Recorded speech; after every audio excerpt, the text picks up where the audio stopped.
पाकिस्तान के पड़ोस में इंडिया में बीजेपी के फॉलोअर्स खुशी से पागल हो रहे हैं। उन्हें लगता है कि उन्होंने दुनिया फतह कर ली है। उन्हें लगता है कि उन्होंने पाकिस्तान और सऊदी अरेबिया की दोस्ती के बीच में, डिफेंस डील के बीच में खंजर खोप दिया है। उन्हें लगता है कि उन्होंने उम्मा की ताकत को तोड़ दिया है। ये बातें मैं अपनी तरफ से नहीं कर रहा, ये वो कमेंट्स हैं जो आपको सोशल मीडिया पे पिछले 2 दिनों के अंदर देखने को मिले हैं। पर सवाल यह है कि ऐसा हुआ क्या है। 19 जनवरी सन 2026 को यूएई के प्रेसिडेंट शेख मोहम्मद बिन ज़ायद अल नाह्यान अपने प्राइवेट जेट में इंडिया लैंड करते हैं और इस 3 घंटे के अंदर ऐसा कुछ हो जाता है जो आपने सोचा नहीं था।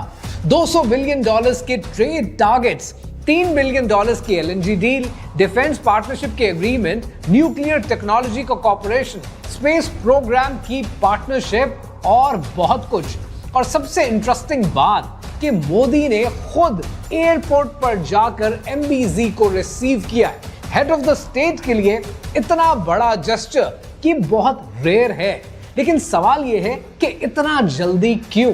क्योंकि आज से सिर्फ 4 महीने पहले सितंबर 2025 में पाकिस्तान और सऊदी अरेबिया ने SMDA साइन किया है, strategic mutual defence agreement. NATO article 5 जैसी लैंग्वेज के एक पर हमला दूसरे पर हमला माना जाएगा। और सिर्फ हफ्ता पहले पाकिस्तान, सऊदी अरेबिया और टर्की ने ट्राइलेटरल डिफेंस डील अनाउंस की है। तो आज बात करते हैं कि ये सब कुछ इतना तेजी से क्यों हो रहा है। यूएई ने इंडिया से डील क्यों की, जबकि यूएई खुद ब्रिक्स का मेंबर है और इंडिया जो ब्रिक्स को 2026 में चेयर कर रहा है वो खुद नेवल एक्सरसाइज से भाग रहा है। सऊदी अरेबिया और यूएई के बीच में उनकी दोस्ती में दरार क्यों आ रही है और इस सब का Pakistan Saudi Arabia defence deal के साथ क्या लेना देना है? क्या वाकई उम्मा की पावर में और उम्मा की ताकत में खंजर खोपा जा रहा है? कहानी क्या है, आइए समझते हैं।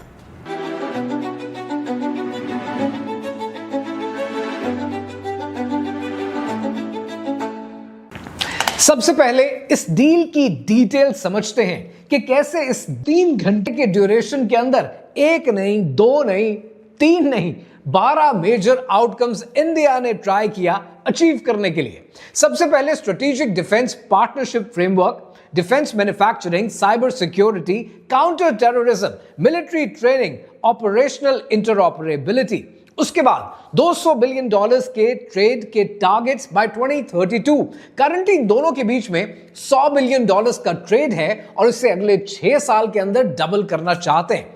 नंबर 3 पर $3 बिलियन के एलएनजी डील, एडनॉक गैस से हिंदुस्तान पेट्रोलियम को 10 साल तक 0.5 million metric ton LNG yearly basis पे दी जाएगी। यानी अब इंडिया बनेगा यूएई का सबसे बड़ा कस्टमर। उसके बाद nuclear technology corporation, large reactors और स्मॉल मॉड्यूलर रिएक्टर्स SMRs के ऊपर मिलकर काम होगा। फिर space partnership, joint launch complexes, satellite fabrication, space academies. सुनने में लगता है कितना कुछ हो रहा है। इसके अलावा डिजिटल एम्बेसी का कॉन्सेप्ट, जिस पर कई मुल्कों ने काम करने की कोशिश की लेकिन अभी तक किसी को कोई खातिर खा कामयाबी मिली नहीं है। और उसके अलावा ढोलरा इन्वेस्टमेंट, गुजरात में airport, port, MRO facility, small urban township की डेवलपमेंट। इतना कुछ सिर्फ 3 घंटे के अंदर अचीव किया। When something is too good to be true, then it probably is। लेकिन यहां पर एक सवाल बनता है कि ये सब कुछ, इतना जल्दी कैसे करने की कोशिश कर रहे हैं। जी न्यूज इंडिया ने खुद लिखा है कि India has deepened its defence and security cooperation with the UAE in response to the Pakistan Saudi Arabia strategic mutual defence agreement. यानी ये बात इंडिया का मीडिया खुद मान रहा है कि ये जो डील पाकिस्तान और सऊदी अरेबिया के बीच में है डिफेंस को लेकर, ये सब उसका रिएक्शन है। अब सबसे पहले समझते हैं कि यूएई ने यह डील इंडिया के साथ क्यों की। दिसंबर 2025 में कुछ ऐसा हुआ जिसने गल्फ की पॉलिटिक्स को हमेशा के लिए बदल कर रख दिया।